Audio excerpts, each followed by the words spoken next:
Violence Awareness Month. So that is a month that for a lot of women is very important to honor and recognize, because as we know, 85% of females go through domestic violence in some form. It doesn't have to be physical, and I think that's the misperception, is that domestic violence is just, you get knocked upside your head, but that's not the case. Emotional, verbal, psychological abuse is very prevalent, and domestic violence usually starts with those forms of abuse and escalates to physical abuse. So a lot of my work previously to becoming a therapist was working as an advocate in the court system for victims of domestic violence, and so that is a hard work for me. I actually miss working in that field, but it was time for me to move on so that I could start to practice being a therapist. So I am very well versed about domestic violence and how it can ruin people's lives, how it can just ruin a person's emotional state.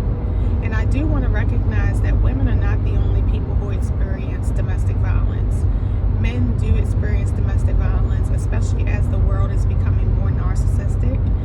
And we know that men are not the only narcissists out here. There are a lot of female narcissists that play a lot of mind games and emotional games, and can also become violent. So I just want to acknowledge today, again, it is hard work for me. And one thing is, I started working in the field of domestic violence when I was 19 years old, many years ago. And I did not know anything about domestic violence, nothing.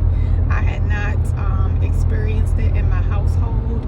I had not personally experienced it because my first boyfriend, we were together from the 7th grade to the 11th grade, I believe. And he was such a gentleman to me. He treated me so well. So I just couldn't fathom, like, how do these people end up in these situations? That was my mindset when I was 19.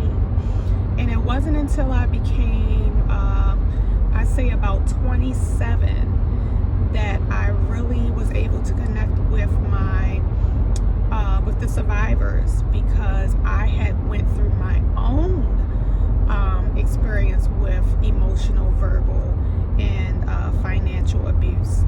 And so it wasn't until then that I really realized how easy it is to end up in those situations, how easy it is to be tricked and fooled by a person who comes in and presents themselves as this do-gooder, this person that is in your corner.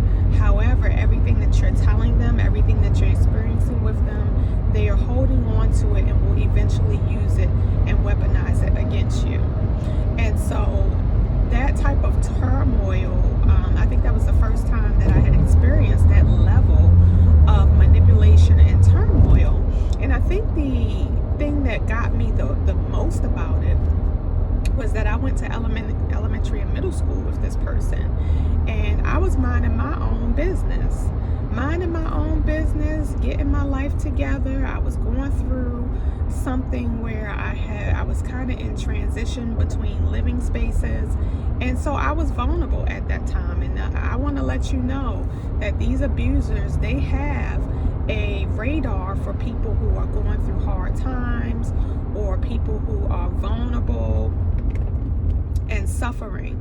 And so when they come in, they present themselves as knights in shining armors, where they can help you out and make your load lighter.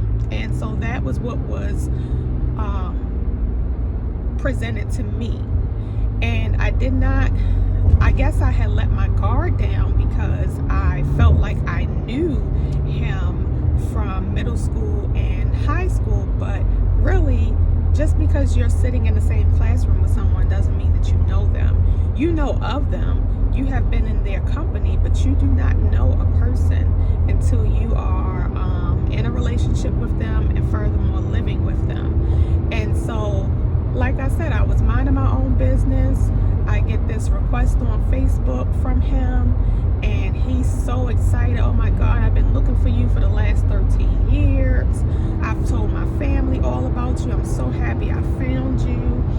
And so I was like, okay. Now, I used to have a crush on him in elementary school, but once I had gotten with my boyfriend in middle school, he was a thing of the past. And I think that was something that he held on to for a very long time, that I guess overlooked him and dated the guy that I was with in middle school. And so his whole goal, later that I found out, was to come back and make me pay for that. Now, 13 years later, this is how sick people are, and this is why a lot of my channel covers narcissism, because I've dealt with one. Who is still in contact with my grandparents. He has basically refused to move on, and he talks to my grandparents daily, to the point that my grandparents don't even really talk to me anymore. And so this is the toxicity that these narcissistic people will bring in your life. And when you set a boundary, which I did, which was to break up with him, leave him completely alone, he refused to just do what normal people do, which is to accept that and move on. But the boundary is set nonetheless, and I am moving on with my life. It's unfortunate that he hasn't, but all things will come to an end. So I just wanted to let you all know that when I made this channel, it's not because I think I know everything about boundaries. It's because I have gone through the trenches, and I have learned a lot through trial and error, through having support systems around me to help me see my value and worth. And so that has strengthened me to be the person that I am today, to be able to set boundaries the way that I am able to do so. Because when I was with that person, my health deteriorated. I had autoimmune flare-ups that every time I would talk to him, I would be completely depleted, and it would take me at least a week to get myself back together physically. Since being apart from him, I have not had those flare-ups. I do not experience that anymore. If it is, it's because it's some stress that I'm going through with work or just life, but it's definitely not because I'm dealing with a narcissistic person. So maybe I'll make a video one day to talk about that relationship. It was very eye-opening. It went on and off for about 6 years, and I was finally able to escape it on January the 1st, 2015. We are now in 2021, and as I told you, he is still in contact with my grandparents from 2015 up until 2021. They actually tell people that he is like the son they have never had. And to me, that feels like a betrayal, because I'm your granddaughter and he is not a part of this family. And furthermore, I have told you how abusive this person was to me, and you still seem to welcome him in as if that doesn't matter to you. So if you know anything about narcissistic abuse, when you cut the abuser off, and they still have flying monkeys, they still have people around them to get information from them about you, you have to cut the flying monkeys off. And unfortunately, I have kept my grandparents, or I have had to keep my grandparents at a comfortable distance, so that they're not giving him information about me. They're not sharing anything that case in point, I went to visit them in July. This is when I found out that they were still in contact with each other. I went to visit them in July, and I noticed that my grandfather was on the phone a lot. And I didn't realize who he was talking to until he kind of like turned the face of the phone up to say something to me, and I saw my ex name on it. And I'm like, oh, that's who he's been talking to all this time, which was crazy to me, because they live 300 miles away from me. So me and my mother went down there to visit them, and you're spending the majority of your time or your free time talking to my ex-boyfriend so that he can get any little tidbit and hear anything that's going on in the background. Really? So at that point, I had to make a decision. It was very hurtful to me, but I had to make a decision that was best for me. That, you know what, I have had them for the best years of my life up until, I guess, probably 2018 is when I knew that they were still in contact with him, but I did not know to what degree. When I went down to North Carolina, I found out that they speak daily. And so now I have had to make a decision that that's not something that I want to be a part of, and that, you know, it's unfortunate that my grandparents do not see the level of abuse that I experienced with dating this individual. But, you know, we all have our lives to live. We all have decisions to make. And so I have made the decision to move on with my life.